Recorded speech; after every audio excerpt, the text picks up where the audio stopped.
The dangers of alcohol. Tonight, a Michigan college student is dead because things got out of hand on spring break. 20-year-old Kyle Lamb, a Lansing Community College student, died in Panama City Beach, Florida last night after apparently drinking himself to death. This comes just weeks after a Ferris State student from Grand Rapids was found in a snowbank, unconscious and blue, near death. Nick Suttle survived but has been in the hospital for weeks now.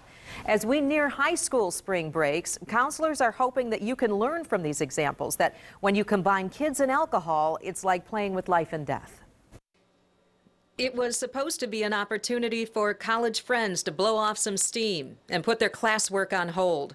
But this spring break turned tragic. According to his friends, he was drinking a little bit earlier in the morning. They went out to the beach, and he wasn't in the shape where he could go out with them. They come back and checked on him a few times. But when they came back to the campground around 8 o'clock, Kyle was unresponsive. Friends called 911, but he died at a local hospital at 1 a.m.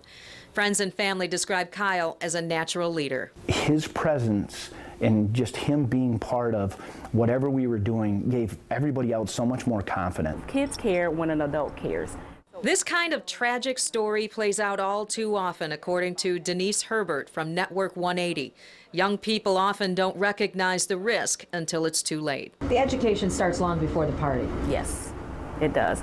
And what we say is, you know, and it's a cliche that parents are the anti-drug, and that's so true. It really starts with the conversations. Herbert says what parents need to do is get the subject out there in the open, especially after a case like this one. Start talking about the dangers of alcohol and drugs. Set expectations in the household and reinforce them, and give kids options on how to get out of bad situations that they might find themselves in. Live above that influence. You don't always have to follow the crowd.